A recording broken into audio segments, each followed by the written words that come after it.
So dear students, today in this special class of sentence reordering, we will learn some special tips, rules and regulations to reorder. In the previous classes, we have already studied about the rules and regulations and tips how to reorder the sentences. So come to the point and let us start sentence reordering. Today we will learn in this special session, special video, we will study, we will learn and we will just you can say try to understand how to, what is the sufficient way to reorder the sentences. सबसे पहले कुछ चीज़ें आप लोगों के लिए मैं यहाँ पे आज की वीडियो में हम लोग न एग्जाम्पल्स लेंगे और न ही किसी भी प्रकार की अन्य चीज़ों के बारे में बात करेंगे। जैसे कि हम लोग पहले वीडियो में 3 एग्जाम्पल्स के माध्यम से हमने सेंटेंस रीऑर्डरिंग के बारे में और कुछ रूल्स मैंने बताया था, उसके माध्यम से हमने सीखा। लेकिन आज मैं स्पेशल चीज़ बताने का प्रयास करूंगा जिसको जान लेने के बाद से आपको सेंटेंस को रीऑर्डरिंग करने में और भी एक तरह से ईजीनेस फील होगा। सो आइए देखते हैं उसके लिए हमें क्या करना होता है।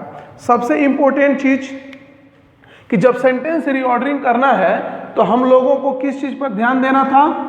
सब्जेक्ट, वर्ब और ऑब्जेक्ट। अब अच्छे से यहाँ समझते चलेंगे आप लोग कि एक एक पॉइंट को हम लोग उठाएंगे और कवर करेंगे अगले वीडियो तक। लेकिन इससे पहले इस चीज़ को हम लोग पहले समझ लें। अब एक एक करके हम लोग देखेंगे कि यहाँ पर सब्जेक्ट जो है, जैसा कि हम लोग पहले वीडियो में जान चुके हैं कि सब्जेक्ट की जगह पर कोई नाउन या प्रोनाउन ही होगा, लेकिन आज की वीडियो में उसको विस्तार करके एक्सपांशंस एक तरह से एक्सपांड करेंगे और देखेंगे कि किस तरह से यहाँ पे आने वाला जो पार्ट ऑफ स्पीच नाउन या प्रोनाउन है वह यूज किया जाता है। प्यारे बच्चों ध्यान देना कि सब्जेक्ट की जगह पर क्या आना चाहिए? कोई नाउन या प्रोनाउन। एक बात कंफर्म हुआ कि नाउन या प्रोनाउन आना चाहिए। ऑब्जेक्ट की जगह पर क्या होना चाहिए? नाउन या प्रोनाउन होना चाहिए। ठीक।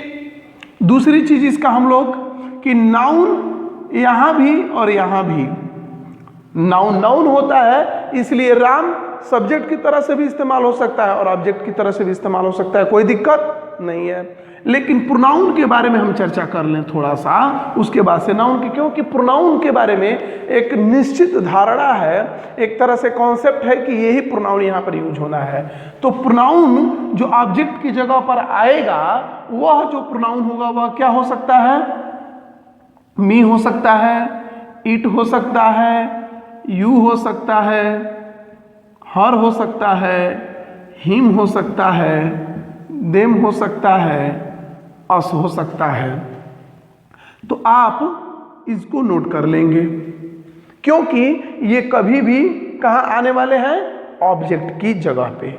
इनका प्रयोग हमें सब्जेक्ट की जगह पर नहीं करना है एक्सेप्ट ईट और यू को।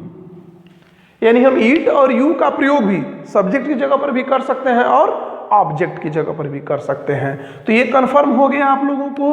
और इस प्रोनाउन में हमने कर क्या बताया था? आई, वी, सी,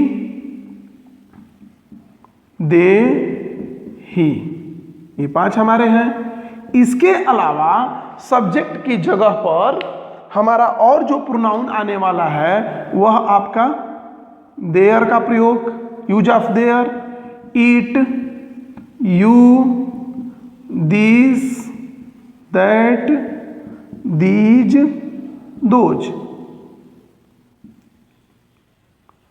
इनका प्रयोग हम सब्जेक्ट की जगह पर भी कर सकते हैं। कंफर्म हुआ?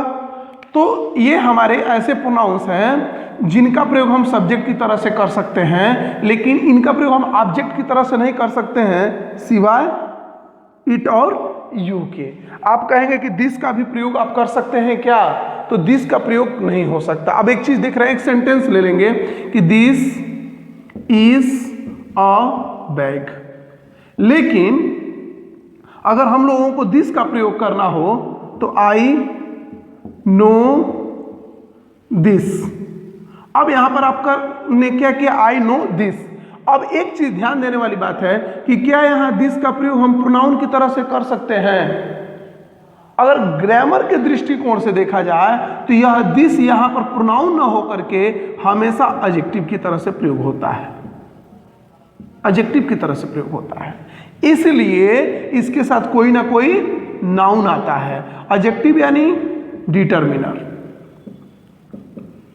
इसके साथ कोई ना कोई नाउन जरूर आएगा, 100% एक ना नाउन रहेगा। I know this matter, I know this game, I know this way, I know this, मतलब दिस अपने साथ कोई ना कोई नाउन लेकर के आएगा। इसीलिए इस दिस के जगह पर प्रोनाउन के लिए हम क्या प्रयोग करते हैं, आई नो इट। दिस का प्रयोग नहीं किया जाता है। ग्रामेटिकल, अगर ग्रामर के अकॉर्डिंग देखें तो हम लोग दिस के साथ किसी नाउन को लेंगे, नाउन का प्रयोग करेंगे, इट का प्रयोग अकेले हो सकता है। दूसरी चीज कि हमें ऑब्जेक्ट की तरह से और ऑब्जेक्ट के स्थान पर प्रयोग होने वाला जो प्रोनाउन है वह हमारा क्या है, माइन है, योर्स है, हर्स है, देयर्स है, आवर्स है। ठीक है, तो इस तरह से हमारे प्रोनाउंस भी हैं। ये हमारे क्या हैं, पजेसिव प्रोनाउंस हैं। तो इसलिए इनका भी प्रयोग हम ऑब्जेक्ट की जगह पर कर सकते हैं। जैसे इसके लिए हम एक उदाहरण ले लें तो आई हमने प्रयोग किया, ठीक है, एम, और उसके बाद से अगर हमने यहां क्या लिख दिया, योर लिख दिया, तो योर क्या है, पजेसिव एडजेक्टिव है, एडजेक्टिव है। इसके साथ फिर कोई ना कोई नाउन आना जरूरी है क्योंकि डिटरमिनर की तरह प्रयोग होता है। लेकिन अगर हमने I am yours, I am yours ये हमने प्रयोग कर दिया तो हमारा यह सेंटेंस बिल्कुल क्या हो जाएगा, सही हो जाएगा। यानी इसका प्रयोग हम ऑब्जेक्ट की जगह पर भी कर सकते हैं। लेकिन मैं जो यहाँ चीजें बता रहा हूं कि सब्जेक्ट की जगह पर ये प्रयोग होंगे और ऑब्जेक्ट की जगह पर ये प्रयोग होंगे, तो इन सब चीजों को आप ध्यान में रखेंगे। तो ये बात तो हुई प्रोनाउंस के लिए। किसके लिए, कि अगर हम रीऑर्डरिंग कर रहे हैं तो प्रोनाउंस को हम किस तरह से प्रयोग कर सकते हैं और कहाँ कहाँ हम प्रोनाउन का प्रयोग कर सकते हैं। सब्जेक्ट की तरह कर सकते हैं, ऑब्जेक्ट की तरह कर सकते हैं। और भी हमारे प्रोनाउंस हैं जो हमेशा सब्जेक्ट की जगह पर ही प्रयोग होंगे और ऑब्जेक्ट की जगह पर प्रयोग करने के लिए वे प्रोनाउंस नहीं रह जाते हैं। जैसे एक बार और थोड़ा सा आप लोग समझने का प्रयास करेंगे कि आई हमेशा सब्जेक्टिव है, कोई दिक्कत नहीं है। दिस हमेशा सब्जेक्टिव है, कोई दिक्कत नहीं है। आई, वी, यू, दे, ही, सी ये हमारा जो है वो क्या है, सब्जेक्टिव है।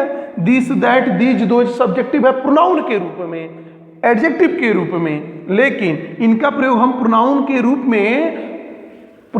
में ऑब्जेक्ट की जगह पर नहीं कर सकते। इसी तरह से आप पढ़ते हैं ईच, ईदर, नीदर, ठीक है। इस तरह के जो भी हम लोग पढ़ते हैं, every, each, every, either, neither, और भी आप जो प्रोनाउंस पढ़ते हैं, जैसे पार्ट्स ऑफ स्पीच मैंने कहा था कि आप लोग पढ़ेंगे तो समझ में आएगा। तो ये जब सब्जेक्ट की तरह से आते हैं तो पहले आएंगे, लेकिन ऑब्जेक्ट की तरह से इनका प्रयोग नहीं होगा, क्योंकि जब भी ऑब्जेक्ट की जगह पर आएंगे तो ये एडजेक्टिव बन जाएंगे। क्या बन जाएंगे, एडजेक्टिव बन जाएंगे। तो इनके पास कोई ना कोई क्या देना पड़ेगा, नाउन देना पड़ेगा। इसलिए कुछ ऐसे प्रोनाउंस जिनका प्रयोग हम केवल सब्जेक्ट की जगह पर कर सकते हैं, ऑब्जेक्ट की जगह पर नहीं कर सकते। ऑब्जेक्ट की जगह पर अगर इनका प्रयोग करना है तो इनको एडजेक्टिव मान करके ही करेंगे, इनके साथ नाउन दे करके ही करेंगे। ये बात हो गई हमारे प्रोनाउंस की। दूसरी चीज कि अगर हम सब्जेक्ट, वर्ब और ऑब्जेक्ट में, ये तो कंफर्म हुआ कि सब्जेक्ट की जगह पर हमारा क्या आएगा, कोई ना कोई नाउन या प्रोनाउन। प्रोनाउन की समस्या क्या हो गई, समाप्त हो गई। बची हुई है नाउन की समस्या। यहां पर ऑब्जेक्ट की जगह पर भी कोई नाउन या प्रोनाउन, प्रोनाउन की समस्या क्या हो गई, समाप्त। बच गई किसकी, नाउन की समस्या। यानी नाउन जब भी आएगा वाक्य में वह वैसे ही आएगा जैसे वह होता है। राम नोज मी, और अगर मैं इसको ऐसे लिखूं, आई नो राम, तो राम पहले वाले वाक्य में क्या है, सब्जेक्ट है, और दूसरे वाले वाक्य में ऑब्जेक्ट है, according to this rule. You may understand easily, no doubt. लेकिन राम जैसे यहां है वैसे ही यहां है, यानी नाउन के जो नाउन होते हैं उनमें कोई परिवर्तन नहीं होता है। नाउन जैसा राम यहां लिखा गया वैसे ही राम यहां लिखा गया है। प्रोनाउन में शुरू में ही होगा लेकिन लास्ट में हिम हो जाएगा, ये तो समझ में आ रही है बात। लेकिन नाउन का रूप नहीं चेंज होता है, नाउन सब्जेक्ट में भी वही रहेगा और ऑब्जेक्ट में भी वही रहेगा। तो नाउन का प्रयोग हम करेंगे कैसे? अगर रीऑर्डरिंग करना है तो हम नाउन का प्रयोग कैसे करेंगे? अगर मान लीजिए नाउन दिया है, केवल नाउन दिया है और केवल एक नाउन दिया है, दो नाउन नहीं दिए गए हैं, तीन नाउन नहीं दिए गए हैं, या दो से अधिक नाउन नहीं दिए गए हैं, तो हम क्या करेंगे? किस नाउन को पहले रखेंगे? इस चीज पर हम लोग आज चर्चा कर लें। उसके बाद से हम लोग अगली वीडियो में चर्चा करेंगे कि नाउन से पहले अगर और पार्ट्स ऑफ स्पीच हो तो उन पार्ट्स ऑफ स्पीच को हम नाउन के बाद लिखेंगे या नाउन के पहले लिखेंगे, या अगर दो चार नाउन्स दिए गए हैं और दो चार ऐसे पार्ट्स ऑफ स्पीच दिए गए हैं जो इन नाउन्स के साथ जुड़ करके आते हैं, तो उन पार्ट्स ऑफ स्पीच को हम उस नाउन के पहले लिखेंगे कि उसके बाद में लिखेंगे। इसकी चर्चा हम लोग बाद में करेंगे, ठीक है। आज हम लोग ये जान लें कि अगर किसी सेंटेंस में एक ही नाउन दिया गया है, एक ही नाउन दिया गया है और उसमें कोई प्रोनाउन भी दिया गया है, ठीक है, एक ही नाउन हो और प्रोनाउंस हो, ठीक है, और अगर उस सेंटेंस में यह नाउन, अभी मैंने क्या बताया कि नाउन का रूप नहीं बदलता, अगर राम शुरू में वैसे ही है तो लास्ट में भी वैसे ही रहेगा, ये बात कंफर्म हुई। लेकिन प्रोनाउन में अगर आई दिया है, यू दिया है, दे दिया है, ही दिया है, सी दिया है और वी दिया है और इट दिया है, तो इसको और इसको छोड़ करके, क्योंकि यू को और इट को हम ऑब्जेक्ट की तरह से भी लिख सकते हैं और सब्जेक्ट की तरह से भी लिख सकते हैं, तो इसके बारे में कोई बात नहीं है। अब समस्या यह आती है कि अगर नाउन और प्रोनाउंस दोनों दिए गए हों तो हमें यह देखना होता है कि क्या नाउन जो दिया गया है सो तो है, क्या आई, दे, ही, सी, वी में से कोई एक है क्या? अगर है तो इनका प्रयोग हम सब्जेक्ट की जगह पर कर देंगे और यह अकेला नाउन कहाँ चला जाएगा?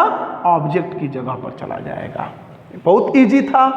अब दूसरी बात कि अगर केवल नाउन ही दिया हो और प्रोनाउन ना दिया हो, एक नाउन दिया हो, दो नाउन दिया हो, तीन नाउन दिया हो, यानी दो या दो से अधिक नाउन्स दिए गए हों, तो किस नाउन को हम सब्जेक्ट की जगह पर रखेंगे और किस नाउन को हम ऑब्जेक्ट की जगह पर रखेंगे, यह हमारा आज का विषय रहेगा। चलिए, तो जैसे हम देख लीजिए, मान लीजिए दे दिया सुरेश रिव्यूक्स महेश, एक छोटा सा सेंटेंस, सुरेश रिव्यूक्स महेश। रूल क्या है? यस प्लस भी प्लस ओ, तो यह रूल हमारे यस प्लस भी प्लस ओ, इसको ऐसे दे दिया, सुरेश जम्बल्ड कर दिया, महेश रिव्यूक्स, और इसको हमको ऐसे लिखना है। अब एक चीज बताइए हमको, सुरेश और महेश हमारे पास कितने नाउन हैं? दो नाउन है, एक नाउन और दो नाउन, ये हमारा वर्ब है, तो इसको इसके बीच में लिख देना है। तो इन दोनों नाउन का प्रयोग, मैंने क्या बताया कि नाउन का प्रयोग ऑब्जेक्ट की जगह पर भी हो सकता है, सब्जेक्ट की जगह पर। अगर कोई स्टूडेंट सुरेश रिव्यूक्स महेश लिखता है तो भी सही हो जाएगा, और महेश रिव्यूक्स सुरेश लिखता है तब भी सही हो जाएगा। अब वो ऐसा क्या होगा कि कंफ्यूजन उत्पन्न होगा, यानी अगर एक ही नंबर, एक ही पर्सन, एक ही जेंडर, और एक तरह से आप कह सकते हैं कि एक ही विभाग के, जैसे जानवर है, जानवर के साथ ह्यूमन बीइंग है, ह्यूमन बीइंग के साथ बुक्स है, बुक्स स्टेशनरी है, यानी जितने भी अपने जैसे समान समान कैटेगरी के नाउन्स होते हैं, उनके होने पर उस कंडीशन में हम क्या करते हैं? उस कंडीशन में हम कहीं भी एक दूसरे नाउन का प्रयोग सब्जेक्ट ऑब्जेक्ट की तरह से कर सकते हैं। तो कंफ्यूजन नहीं होना चाहिए। जब भी हम इसमें मान लीजिए आ गया सुरेश, सुरेश भी आ गया, बुक भी आ गया और रीड्स भी आ गया। अब एक देखिए एक चीज, इसमें अगर हमको इसका फ्रेम करेक्ट करना है, इसका रीऑर्डरिंग करना है, तो इसमें कंफ्यूजन नहीं होना चाहिए कि नाउन का प्रयोग तो हम सब्जेक्ट की जगह पर भी कर सकते हैं। लेकिन अब देखिए सुरेश और बुक के दोनों में कैटेगरी में क्या हो गया, अंतर हो गया। तो कैटेगरी में किस नाउन को हम सब्जेक्ट की जगह पर रखेंगे और किस नाउन को हम ऑब्जेक्ट की जगह पर रखेंगे। तो इसके लिए सबसे सरल बात यह है कि हम उस नाउन को सब्जेक्ट की जगह पर रखते हैं जो नाउन डूअर का काम करे, डूअर का काम करे। क्या बुक कभी डूअर का काम कर सकता है? अब बताइए, क्या बुक कभी सुरेश को पढ़ेगा? सुरेश न बुक को पढ़ सकता है। यानी लिविंग और नॉन लिविंग थिंग्स को हम लोग एक बार मैनेज करेंगे। तो ऐसे कंडीशंस में कभी भी सब्जेक्ट उस नाउन को रखा जाता है जो लिविंग बीइंग्स हो, जो क्या हो, लिविंग बीइंग्स हो, लिविंग थिंग्स हो। और नॉन लिविंग थिंग्स को हम लोग क्या करते हैं, नॉन लिविंग बीइंग्स या नॉन लिविंग थिंग्स को क्या करते हैं, हमेशा ऑब्जेक्ट की जगह पर ही रखते हैं। अच्छे से इस बात को समझ लेंगे और घर पर एक्सरसाइज करने का प्रयास करेंगे। इस तरह के 2-4-10 सेंटेंसेस लिखेंगे, थोड़े लंबे सेंटेंसेस लिखेंगे और एक्सरसाइज करने का प्रयास करेंगे तो आपको बखूबी समझ में आ जाएगा। जैसे आ रहा है, ही ईट्स राइस, तो राइस ईट्स ही। तो आपको मैंने क्या बताया कि प्रोनाउन के होने की दशा में, नाउन के होने की दशा में तो कोई समस्या आनी ही नहीं चाहिए, क्योंकि जब भी अगर इन पांचों में से कोई प्रोनाउन आएगा तो उसका प्रयोग हम सब्जेक्ट की तरह करेंगे। तो 100% राइस लास्ट में चला गया, कोई दिक्कत नहीं है। लेकिन अगर आ गया राम ईट्स राइस, तो इसमें दो नाउन है, एक राइस और एक राम। तो इसमें किसको हमको शुरू में लिखना है? क्या हम राइस को शुरू में लिख सकते हैं? बिल्कुल नहीं लिख सकते, बिल्कुल नहीं लिख सकते, भले ही वह नाउन है, क्योंकि यहां पर लिविंग थिंग्स का हम प्रयोग शुरू में करेंगे और नॉन लिविंग का बाद में। तो इस प्रकार हम लोग सेंटेंस में जब भी रीऑर्डरिंग करेंगे तो नाउन की इस कैटेगरी को ध्यान में रखना है। यानी इस चैप्टर में, स्पेशल क्लास में हमने किस चीज की बात की? कैटेगरी की। आपको कैटेगरी पहचान करके और तब आपको रीऑर्डरिंग करना है। अगली वीडियो में हम लोग जो मैंने बताया आप लोगों को, उसके बारे में हम लोग अध्ययन करेंगे।